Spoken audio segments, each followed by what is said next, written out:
Well, welcome everyone to the 2024 Virtual Diversity Career Fair. My name is Emily Dean, and I am the Senior Manager of Talent Pipeline at CFP Board. Today, we are joined by four incredible women representing some of the financial services firms that you can engage with today at the career fair. So welcome Angie Kingsworth, CLU and CFP at TIAA, Sally Schroeder, CFP at Vanguard, Caitlyn M of AssetMark, and Jackie Prideaux, CFP at Brighton Jones. They're going to introduce themselves in more detail shortly, and they are here to discuss breaking barriers and amplifying women in financial planning.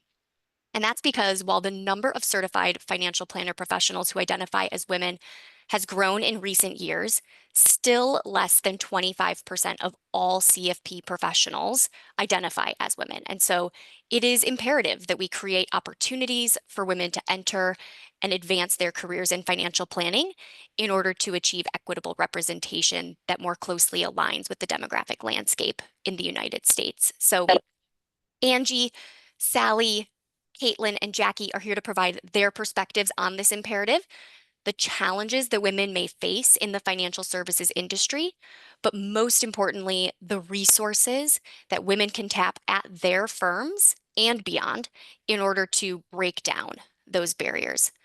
Of course, we'll also be taking some live questions during the last 5 minutes or so, so please use the Q&A function in the bottom of your Zoom window to submit any questions during our panel session.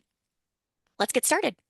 Angie, if you wouldn't mind starting with a brief introduction of your background and the career path that you took to where you are today as a CFP professional at TIAA, and then we'll go to Sally, Caitlyn, and Jackie. Awesome. Well, thank you all for being here today. Happy Friday. I am Angie Kingsworth. Graduated from the University of Alabama in Tuscaloosa with a degree in finance. Now, originally I thought I was going to be an accountant because my mom was an accountant, my dad was an accountant, my uncle was an accountant. You get the picture.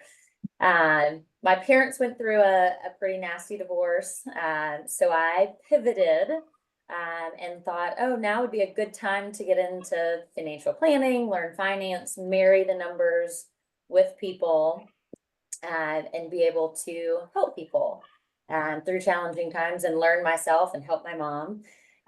So changed, graduated with an investment degree, graduated during the Great Recession. Wonderful time to get into finance.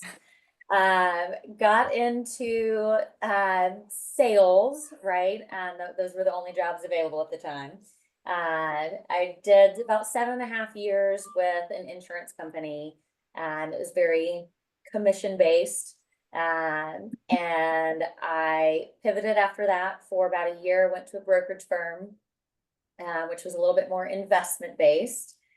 Still wanted to get into kind of the full financial planning picture. And so I came to TIAA in 2017, and it feels like home. So I think we do a really great job of doing full financial planning, and just being more mindful about the whole picture. So that's it. Thanks, Angie. Sally, you want to go next? Yeah, sure. So hi, everyone. So good to have you here. My name is Sally Schroeder.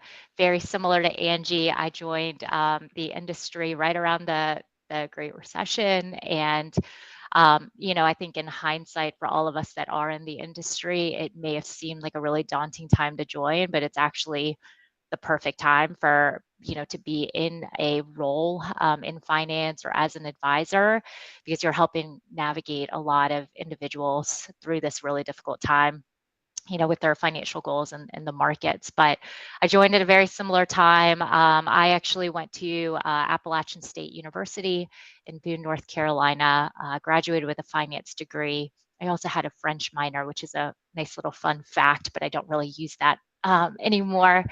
But I joined Vanguard back in about 14 years ago. Really enjoyed the relationships and the mission that our company had. And when I joined, I did not intend on going down the financial advising path. I actually found through a ton of mentorship, sponsorships, and really deep relationships with my clients that there was so much more that we could do. And so I was able to marry the acumen that I gained from the financial planning designation that I gained and the relationships that I built at Vanguard. And I basically married the two together. And you realize that you're able to help clients with far beyond just the investment management side of things. There's so many other opportunities to help them with in helping them meet their financial goals and sometimes even helping them define those goals. And so I've been in our advice group at Vanguard for the majority of the 14 years. I was an advisor, and now I've moved into a leadership role where I feel like I can have an even larger impact in terms of our advice offer and um, hiring, talent attraction, all of that. So very excited to be here and with everyone else on this panel. Thanks, Sally. How about you, Caitlyn? Good morning for me, but I think it may be afternoon for everyone else. Good morning. My name is Caitlyn M. I am the Managing Director of Journey Marketing here at AssetMark. I feel like I have a little bit of a different background in terms of not being an advisor today. I was an advisor, and that's how I started in this business. It's been about 25 years-ish in financial services. I've led, I want to say, different types of initiatives, both supporting and empowering financial advisors. I've led advisor programs with my current firm, but I have, as I said, I used to be a financial advisor. I was also in marketing, leading marketing teams. I briefly had a stint in compliance, and I'm not really sure what my mind was at that time, but I think I wanted to learn as much as I could about the industry. I've also had product management as well as corporate strategy background. Today, I lead a team with marketers that are really focused on digital lead generation and helping corporate marketing team really go through the cycle marketing and integrating different campaigns to really start integrating advisors from all different cycles. So what I mean by that is one of the programs that we created really maps out an entire journey of our advisors. So think about it from decision making to become an advisor when they're either a student or if they're a career changer, to tackling mid-career challenges, succession planning, to ultimately selling and retiring from this business and practice. So working on all of those things to really helping build out different women's advisory forums, creating a community of women advisors that can share ideas and support each other in a very safe space to really foster that growth for women in this industry. So it's really great to be here today with you all to discuss how we can amplify women in this industry.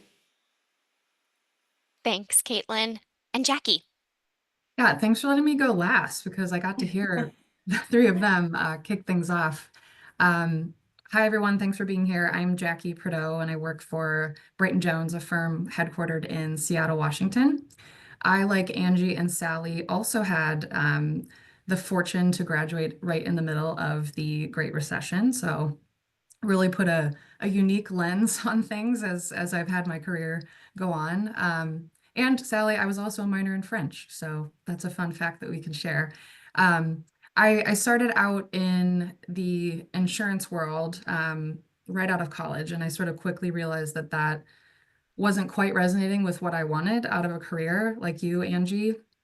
And I ended up actually serving abroad in the Peace Corps in West Africa. So I did get to use my French, but that was a personal bucket list item. And when I came back, I realized that I really wanted to marry sort of the former economics major finance interest with this intrinsic desire to be of service. So I wasn't going to go the nonprofit route, but I knew that the Peace Corps experience really solidified that in me.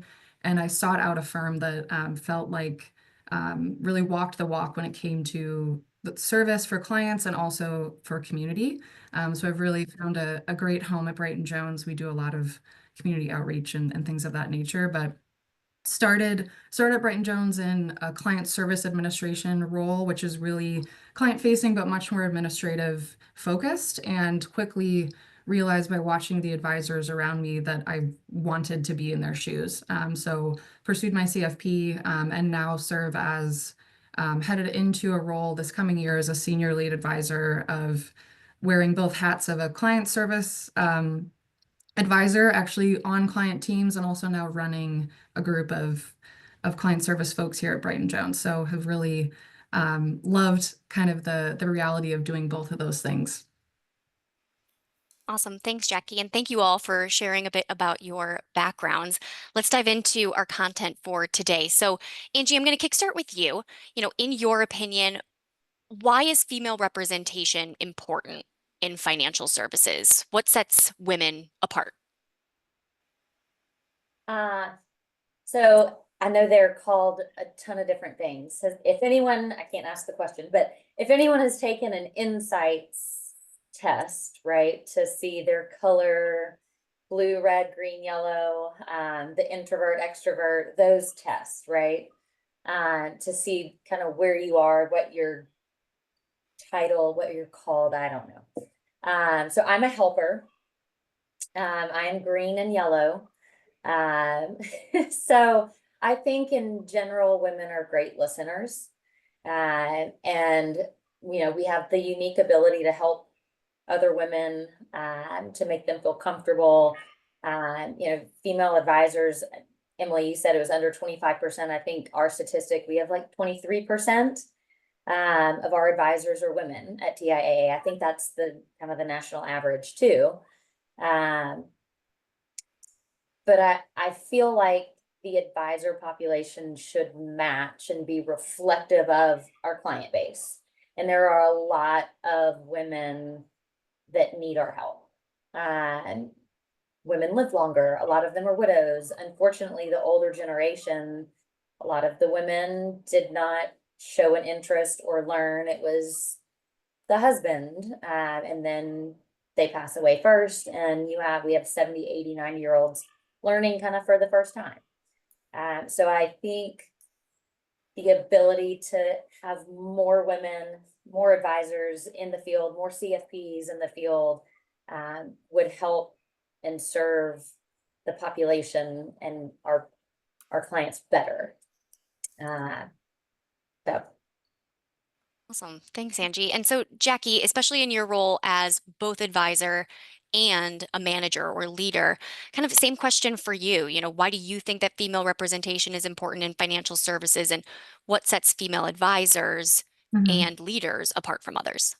Yeah, I mean, I wholeheartedly agree with Angie in the sense that whether you want to say it's based on data or just anecdotally, I think women have a naturally sometimes better ability to just empathize, to listen. Our brains are literally wired to do that a little bit more effectively than men sometimes. So I think that serves us well as advisors relating to our clients, and also as female leaders, especially if we're coaching younger women who, if someone's earlier in their career, they might be struggling with certain things that they feel like they can relate a little bit better to, a woman, and they want to see.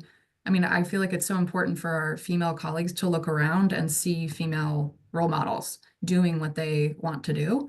I also agree with Angie in the sense that our clients also want to see themselves reflected in their teams. I mean, I've had countless conversations with prospective clients who say, like, I don't care, men, women, I just want, work to be done. But there's often a lot who say, no, I really want a female, or I really want a diverse team, or I really want a mix of perspectives. There was a period of my career where there was only 2 female lead advisors in our Seattle office, and one was out on maternity leave. And I realized really quickly, like, that was it. Like, if any prospective client came in that wanted a female, like, I was their only option. And so it really made me pause and realize, like, wow, we have to start building this out a little bit more.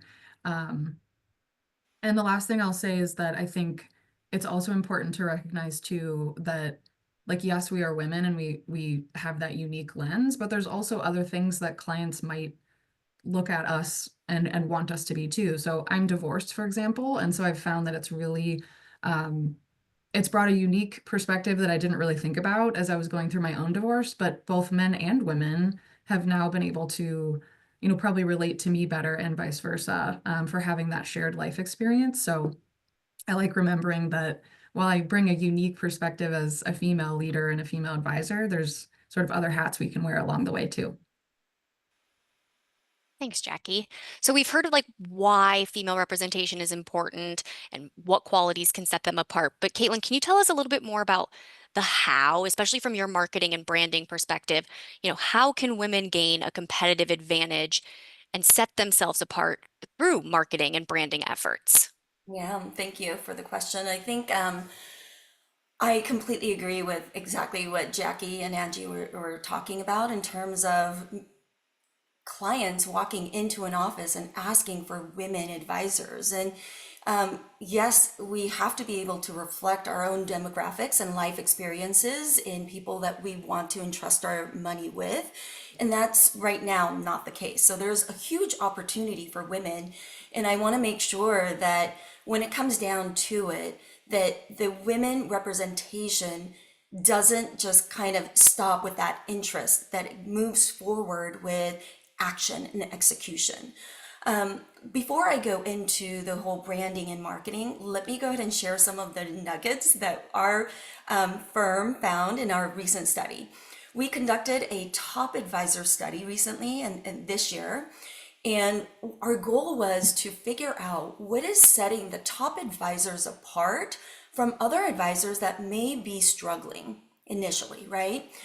And what we found was everything that Jackie and Angie already talked about, right? The ability to listen, ability to build trust and create that strong emotional connection is really important. There is the other thing that we found, and that is we had always thought that it was really a lot about relationship building, and that is true. But there's another aspect to it that wasn't really coming in until we did this study, and that is the ability to really execute on things. And that's why I say, for women who are listening to this panel, I want you to all understand that it's not just about the ideation and the interest and what have you, but it's the ability to be responsible, ability for you to arrange the information that you're getting and actually take action to get to that next step.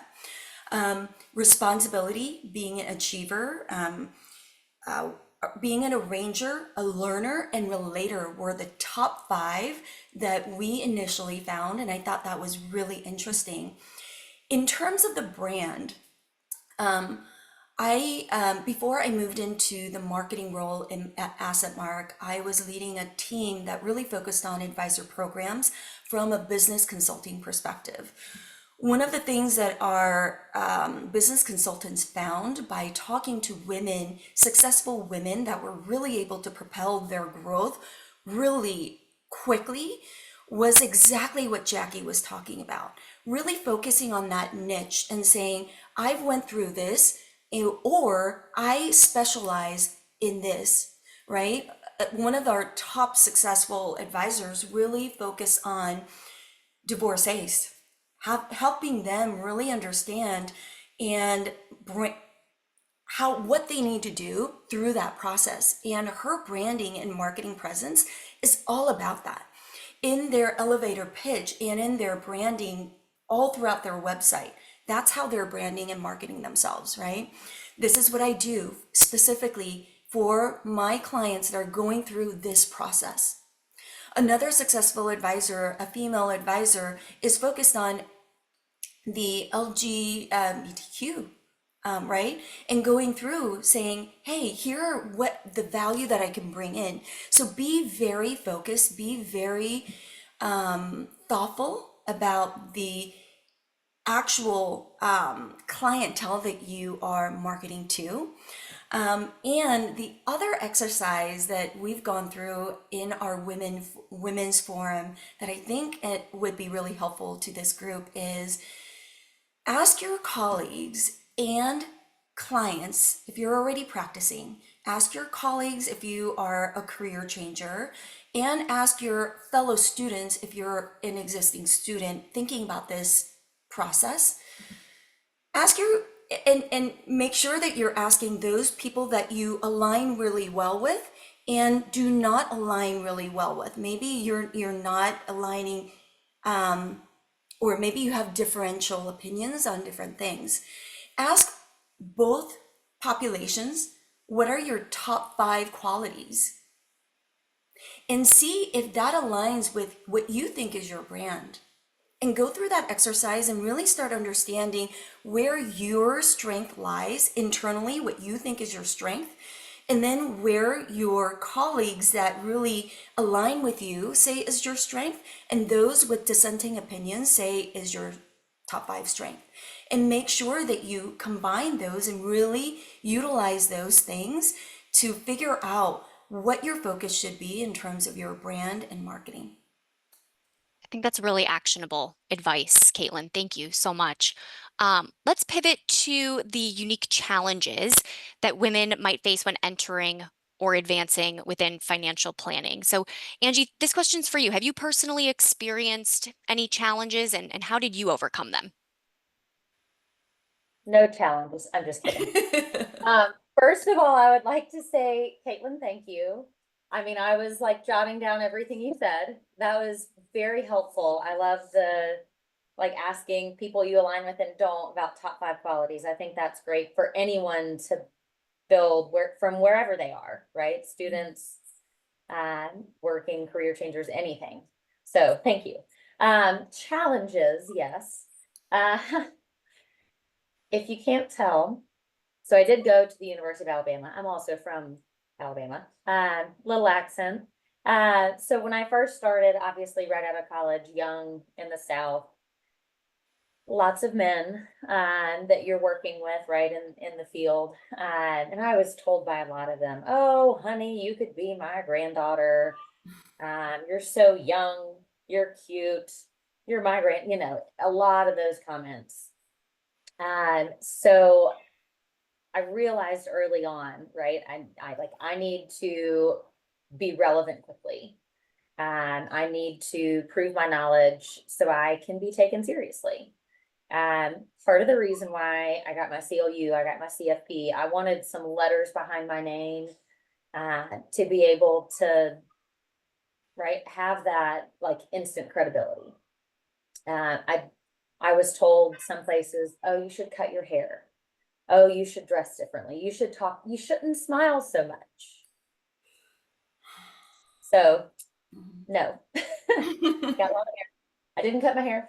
I think showing off your brain and having those initials behind your name like gives you that credibility. And when you're compared against other people, I mean, I think we were all talking about it. Certain people come in and say, I want to work with a woman. Certain people come in and say, I want to work with a CFP.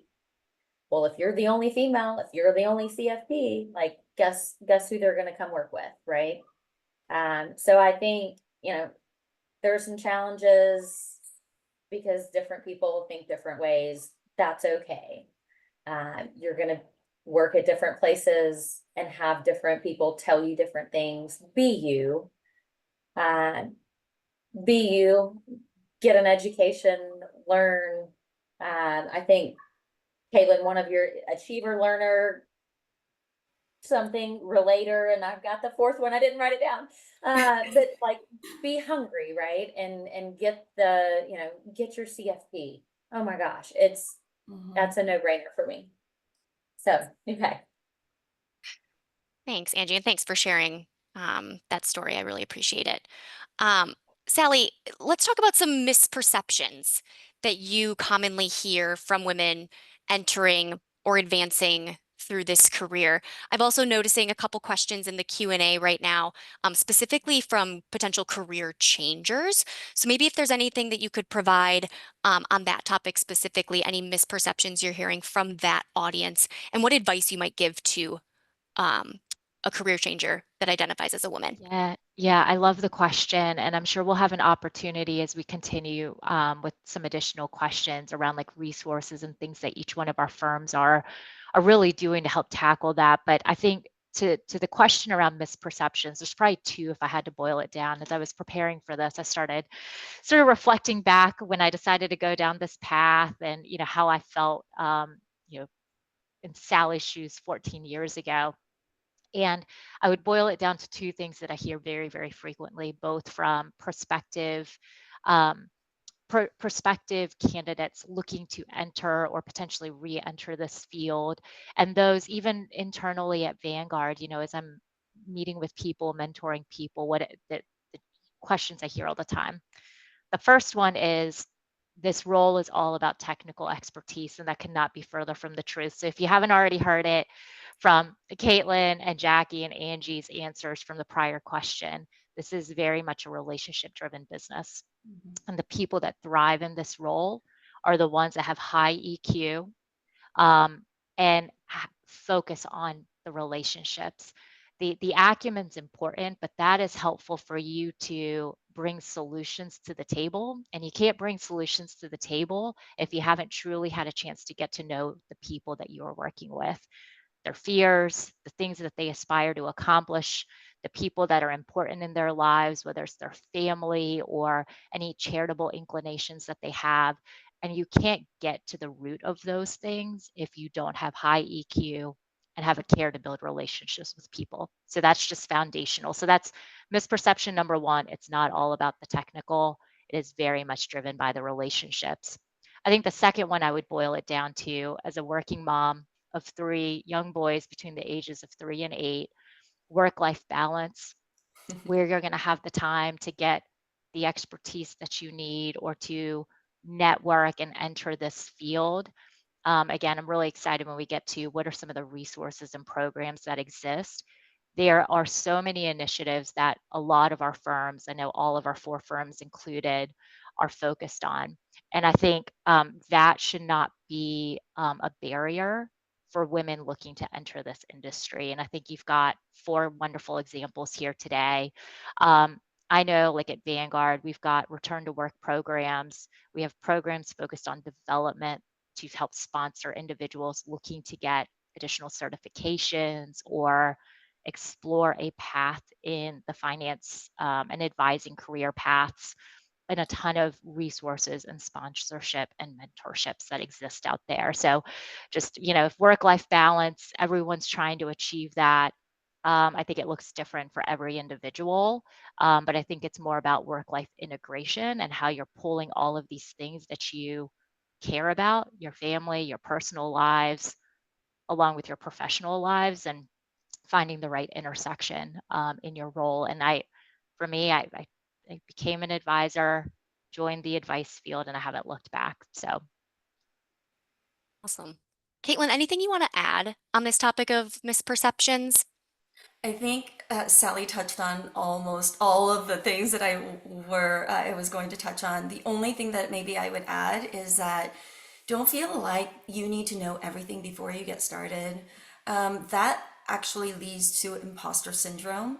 And it's not just in women. I have to say, like last week when I was at a conference, other male advisors in their mid-career stage were basically saying, I feel like I need to know this. I feel like I need to know this. And another advisor who was about to retire was telling this advisor, that is a slippery slope. Do not go down that path, because once you do, your confidence level suffers, and that's when you will either stay stagnant or start losing your clients.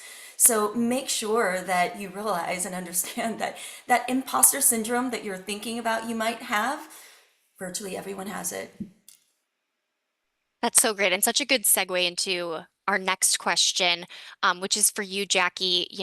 On this topic of imposter syndrome and confidence, how have you built that? How have you built that confidence and resiliency over the course of your career? And what advice would you give to that next generation of women who are coming into financial planning? Yeah. I'm laughing because when I saw this question originally, I was like, I could write a 30-page paper on the ladder to getting confidence in this industry, and especially as a woman. but I will not recite that. I will stick to a few key things that I personally feel are really important. The first thing that came to mind for me is this idea of the stories we tell ourselves. I think it's a very powerful thing, our inner dialogue, especially as women, especially like looking at you, Angie, hearing, the things that other people were telling you earlier in your career, like that can really, soak in and kind of eat at that confidence. I remember very vividly when I was first a freshly minted new lead advisor, one of my very first meetings leading on my own was with a prospective client. The CEO had said, "Hey, I want you to work with this friend of mine." He was a PhD in economics, like very happy in a local university. And I pulled our CEO aside and I was like, are you sure that you want me to be in the room? Like, who am I, this like 20, 30 something year old woman who does not have a PhD in economics? And I remember so vividly, he was like, "Stop that. That's a story you're telling yourself. You haven't even been in the meeting yet. You haven't even met him." Um, and they're still clients today, and we have a wonderful relationship. But it really stuck with me, this idea of like telling ourselves these stories long before we even have a chance to showcase our skills. Um, the other thing I often find myself saying over and over to the team we coach is just time. Like lots and lots of reps, lots and lots of time, and slowly confidence will come, which is hard to say to like an eager 20 something fresh out of school who is watching his or her, fellow mentors lead client meetings, for example. But just reiterating like how much comes from just repetition. We slowly and surely become way more certain of ourselves. And then something that's really big in my firm, and I'm sure in the workplaces of these women, is feedback, like asking for it from clients, from each other, upwards, downwards, like not being vulnerable and saying to your team, like, "Hey, I just led that meeting. Like, what feedback would you give me?" Which opens up this really beautiful, vulnerable relationship with people that we're working with and with clients to be, just more open and willing to improve, to have that learner mindset. Those are the things that really came to mind for me when you asked this question. Thanks, Jackie. Let's talk about resources. I'm so excited for this question. I want each of you to respond to it because I know every firm does things a little bit differently, but sometimes there's also great overlap. So let's start with Angie. What steps, what initiatives, what resources has TIAA taken to accelerate the recruitment, the retention, the advancement of women in financial planning? So TIA has BRGs, business resource groups. I don't know if everywhere calls it the same thing. Achieve is what we call the one that's focused on our female population. And under that umbrella, there are other, we have Black, Indigenous women of color, that, educate, uplift, and I wrote some of this down. We have the AAAA, African American Financial Advisors, and we participated in the Women's Impact Initiative Network Conference. Nuveen, which is our asset management company, partners with the Black women in asset management. So there are a lot of different resources. We have some Empowered Limitless. There's a Yo Pro, which is associates like young, new in their career, for roles, just allies for them, right? So there are a lot of different ones. We have an LGBTQ, Asian associates, oh my gosh, Latin, Hispanic associates and allies, veterans. We have all these different business groups. But, too, I know there are a lot of different resources. Most firms are going to support you, sponsor you to get your CFP, to get any sort of education. You want to go enroll and get your master's degree. Places are going to pay for that. No one's going to want to hinder education, right? And so we're all here for that. Now, and I know we kind of touched on like some mentorships. I have a female mentor who is like my boss's boss, and she's fantastic, right? She's offered to get me like a professional coach. She's like, "I want you to advance. I want you to you know, to keep going. I have a couple men that I would consider to be mentors to me, right? That have raised their hand and said, without me asking, like, I want to talk with her. I want to be able to help her and meet with her and see what I can do and where I can break down barriers. And I think anybody can end up in a place that where they don't fit, right? Wrong place, wrong people, whatever it may be. But I think, and this is cheesy, but don't give up. Like, don't stop. Just find a place that you fit and where you feel good and empowered. And there are people everywhere that are gonna, again, like, raise their hand without you asking and say, how can I help you? And I just think that's really powerful. Thanks, Angie. Caitlyn, what is AssetMark doing from a resources and supports standpoint for women in financial planning? There's a few. Obviously, I think hearing Angie talk, I think a lot of the firms, all the firms, are really invested in making sure that both women and advisors of colors are supported and there's resources out there.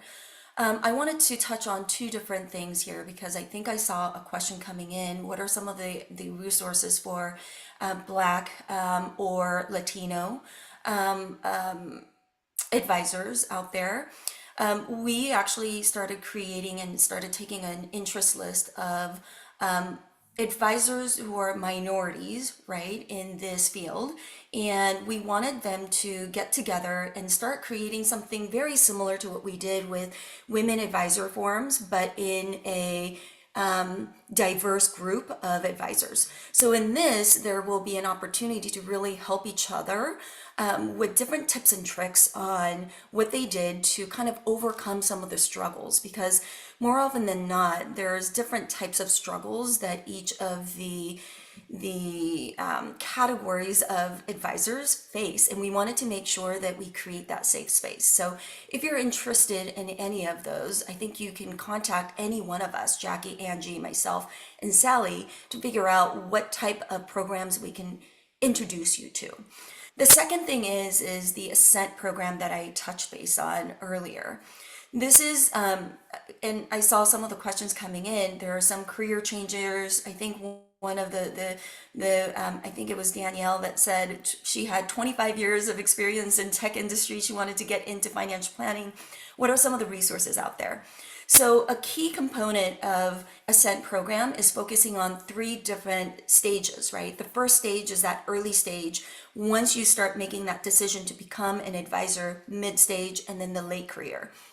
That first stage focuses on what we call the future advisors. These are really geared towards the career changers and students that are interested in becoming an advisor. We partner really closely with the CFP Board to make sure that we are pulling in the right candidates for this future advisor program. And what that entails is once you apply, we basically invite you to our top advisor meeting called the Gold Forum. We give you an opportunity to really interact with our top advisors and then also go through a small group exercise as well as going through the interview process. In that, we teach these students how to and what advisors are really looking for in their succession planning or junior advisors, as well as touching base on what type of practices may be the right fit for that particular personality. So there's going to be a ton of resources, so just make sure that you reach out to any one of us. Thanks, Caitlyn. Sally, what's Vanguard's approach? Yeah, so very similar things have already been shared at Vanguard. Instead of BRGs at TIAA, ours are CRGs, crew resource groups. So very similar. What I thought I could do is I could touch on, because I saw a couple of questions and I wanted to speak to some additional ways, whether it's from a entry into Vanguard, entry into these roles, recruitment standpoint. So along with resource groups that we have internally, we have a couple of specific programs that have been stood up over the years to help diversify how individuals can come into a role as an advisor. So we have one that's called our FADP program at Vanguard. This is our financial advisor development program. So we partner with certain universities that have a financial planning curriculum, and this allows them to go down considered like an accelerated track towards gaining your CFP designation and kicking off a career as a financial advisor. We also have a return to work program that we leveraged for individuals that took a step away from the industry or looking to do a career change and trying to re-enter into the workforce. And that was very successful in terms of hopefully supporting individuals' career changes, but bringing them into the advice space at Vanguard.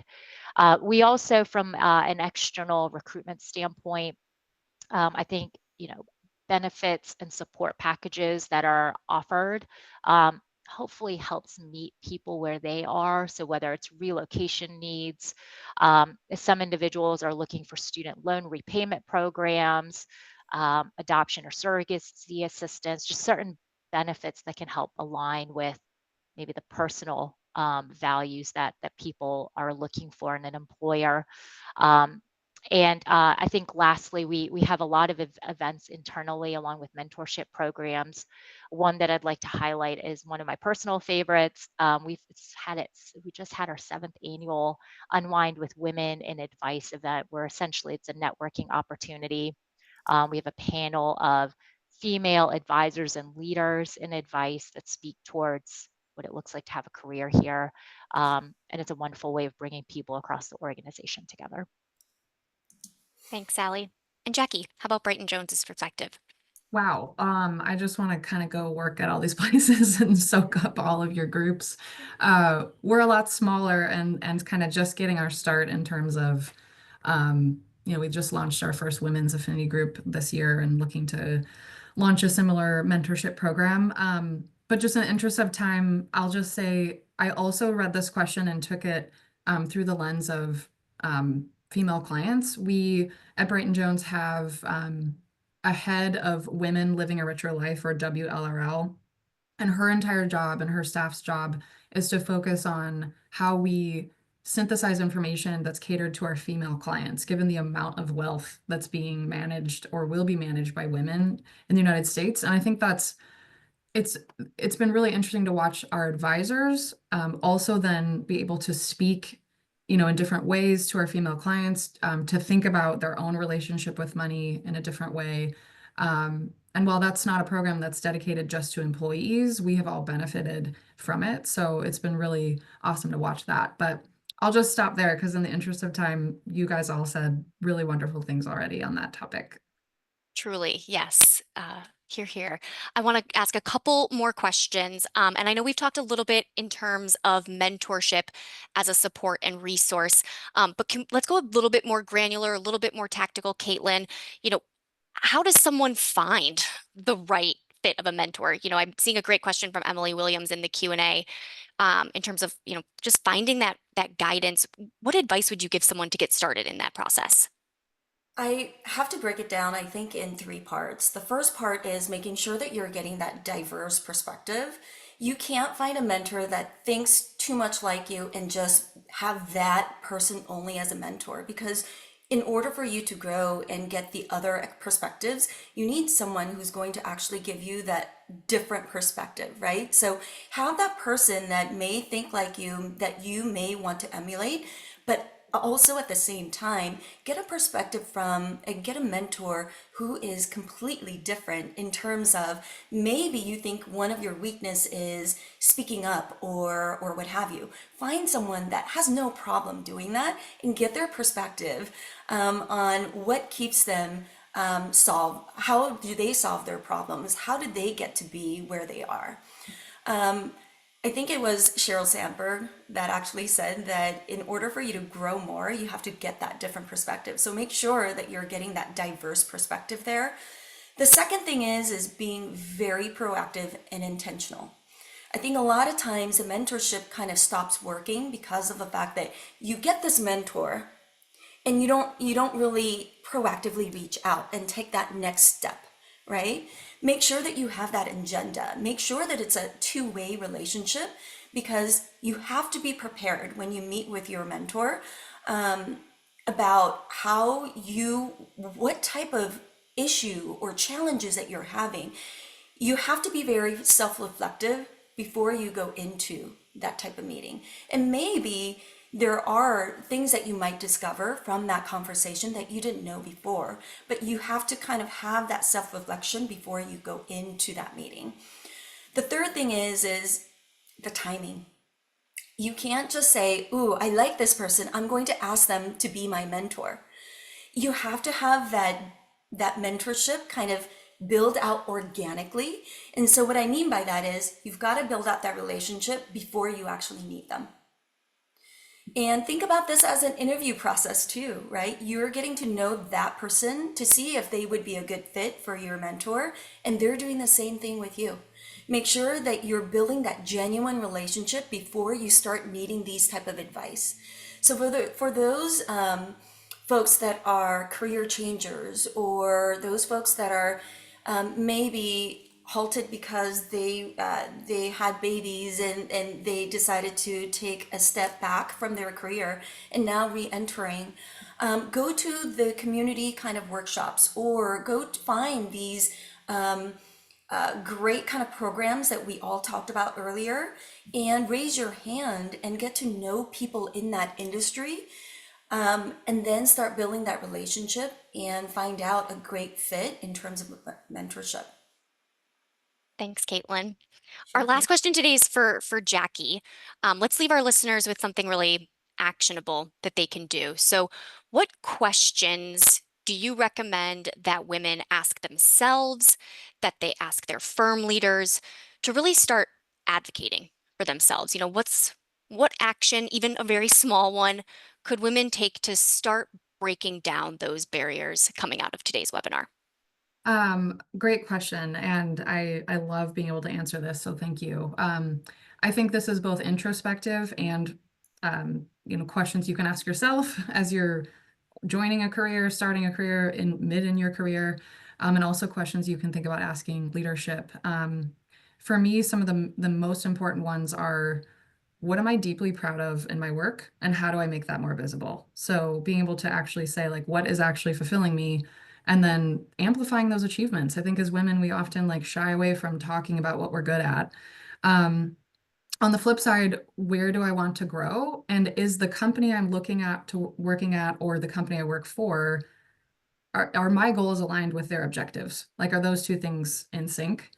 And sort of further on that, what are my values, and have I created a support system both at work and outside of work that actually allow me to live in alignment with those values? And lastly, and I think this personally is most important for women, being able to say, what are my needs, and actually advocating for them. It's not putting that responsibility on someone else, and making sure that you have support for whatever that next milestone is, whether it's getting a job, changing a career, being promoted where you are.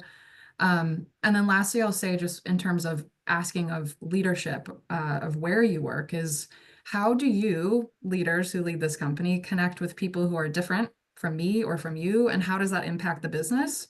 And further, like, how can I actually use my voice to improve the culture of where I work and drive success? In other words, it's like picking a very clear way for you to be heard that's actually going to be, giving impactful change to where you're at. Those are my initial thoughts, but I realize we're at over time, so I'll pause there. Those were awesome, Jackie. Thank you so much. I can already see Angie writing a lot of notes down. So thank you so much for those insights. And thank you to our panelists. Yes, we've gone 4 minutes over, but I could listen to you all talk for another 45 minutes. So you all were incredible. Thank you for your time, your stories, your advice. They're very inspirational, I know, to all of the job seekers who have joined us today. So if you are looking to learn more, job seekers, please don't hesitate to jump into the TIAA booth, the Brighton Jones booth, the AssetMark booth, and the Vanguard booth. They are all here today and happy to dive into more of those resources and supports that can be available to you as potential new hires. So with that, have a wonderful rest of your day. Thank you all for your time, and take care. Thank you. Thanks, Emily. Thank you.